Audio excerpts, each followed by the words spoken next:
السلام علیکم ناظرین، آج ہم بات کریں گے ایک بہت مشہور اور عام گھروں میں استعمال ہونے والی دوا ڈسپرین کے بارے میں۔ یہ گولی آخر ہے کیا، کب استعمال کرنی چاہیے اور کن حالت میں نہیں کرنی چاہیے؟ آئیے پوری معلومات جانتے ہیں۔ ڈسپرین ایک درد کم کرنے والی دوا ہے۔ اس کا اصل جزے سائنسی طور پر ایسیٹائل سیلسیلک ایسڈ کہا جاتا ہے۔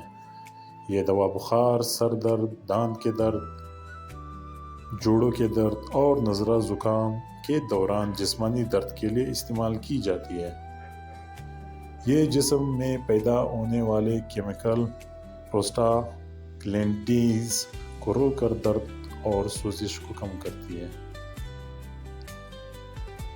درج ذیل صورتوں میں مفید ہے: سر درد میں یا مائیگرین میں، اس کے ساتھ ساتھ دانت کے درد میں، بخار یا جسمانی درد میں، آرتھرائٹس میں، زکام کے دوران جسم میں درد میں۔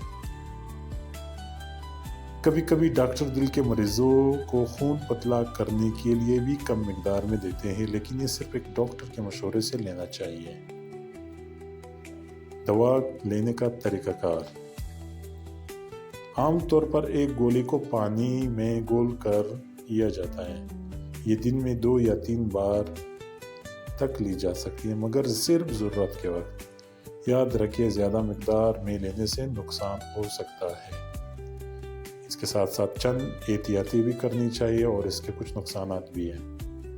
ہمیشہ کھانے کے بعد ڈسپرین لینی چاہیے تاکہ معدے پر اثر نہ ہو۔ اگر آپ کو معدے کا السر ہے یا استھما ہے یا بلیڈنگ خون بہنے کا مسئلہ ہے تو ڈاکٹر کے مشورے کے بغیر استعمال نہ کریں۔ بچوں میں خاص طور پر 12 سال سے کم عمر کو ہرگز نہ دیں، کیونکہ یہ خطرناک بیماری جسے رائز سنڈروم کہا جاتا ہے یہ پیدا کر سکتی ہے۔ رائز سنڈروم کیا چیز ہے؟ یہ ایک بیماری ہے جو وائرل انفیکشن کے بعد بچوں میں ہوتی ہے، خاص طور پر جب وہ اسپرین لیں۔ اس میں دماغ پر، جگر پر اثر ہوتا ہے، جس سے الٹی، بے ہوشی یا کوما جیسی حالت پیدا ہو سکتی ہے۔ اس لیے بچوں کو ڈسپرین ہرگز نہ دیں۔